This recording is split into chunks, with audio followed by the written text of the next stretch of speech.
For once, the inspirational leader of the nation was the one struck with inspiration.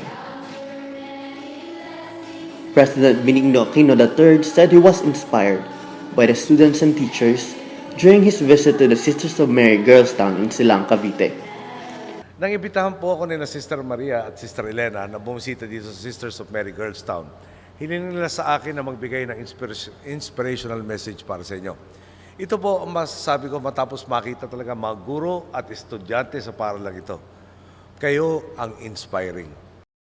Aquino commended the 3,400 students who all came from the poorest of the poor families for continuing their schooling despite facing hardships.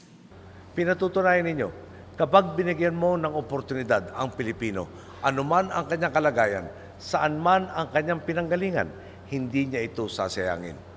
Sa halip, gagawin niya ang lahat ng kanyang makakaya upang makiambag sa makabuluhang transformasyon ng ating lipunan. The Girls Town is funded solely by donations given by generous benefactors.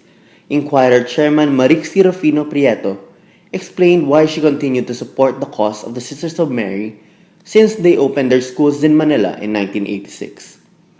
Well, I believe that was a segment of society that was not really taken care of to the full, which is to take care of children who want to continue studying and have a normal life.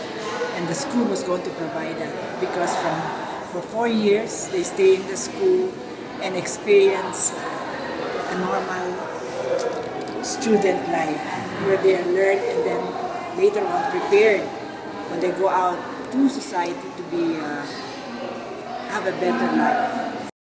Some alumni who have since succeeded in their chosen professions after they graduated from the Sisters of Mary schools were also in attendance during Aquino's visit. One commonality among students of the Sisters of Mary is that we are all poor. I'm very happy to be part of the Sisters of Mary. That's why when I finished my college and took up law, well, they're all both under scholarship. So in our own little way, if we have the chance, I'm sure everyone sa amin, we give back.